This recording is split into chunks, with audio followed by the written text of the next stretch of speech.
faut maintenant entendre les peuples. On ne peut plus continuer comme cela à avancer contre eux, malgré eux. Et je pense qu'il y aura des avancées dans les différents pays de l'Union européenne et que cette Union européenne est morte. Il est nécessaire d'entendre ce Brexit et de le transformer rapidement en un débat et un référendum en France.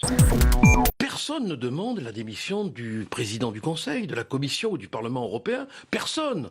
On a le sentiment que ces gens sont intouchables comme des coffres-forts. Ces trois responsables, financiarisés jusqu'à l'os, bon, ils n'ont pas de compte à rendre. Ça montre à quel point l'Europe est quelque chose, enfin la direction européenne est quelque chose aujourd'hui qui échappe, mais complètement à la vision démocratique. Vous savez, il y a une accélération de l'histoire. On le voit. Et soit on est capable, comme homme politique, comme dirigeant, de l'anticiper et de négocier un virage, parce qu'on a compris que cette Europe technocratique, financière ne marchait pas, soit, comme on va sans doute le voir avec Hollande et Merkel, le canard continue à courir sans tête et on verra ce qui se passera. C'est un choc historique pour la Grande-Bretagne. D'abord, son peuple est souverain, il a fait son choix.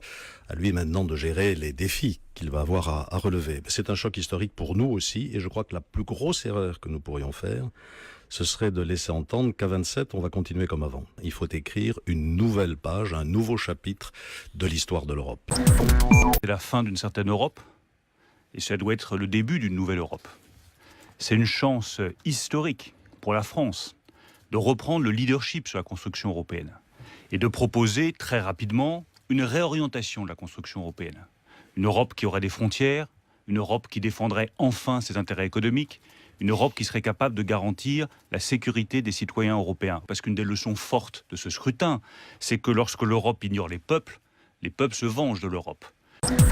Je ne veux pas faire de la polémique, mais tout de même, le ministre des Affaires européennes au moment du traité de Lisbonne, qu'on dit regretter aujourd'hui, s'appelait Bruno Le Maire. À mon sens, c'était une erreur grave que de vouloir court-circuiter le choix qui avait été le choix des Français dans un référendum et de, derrière leur dos, de remettre exactement ou à peu près exactement ce qui avait été rejeté.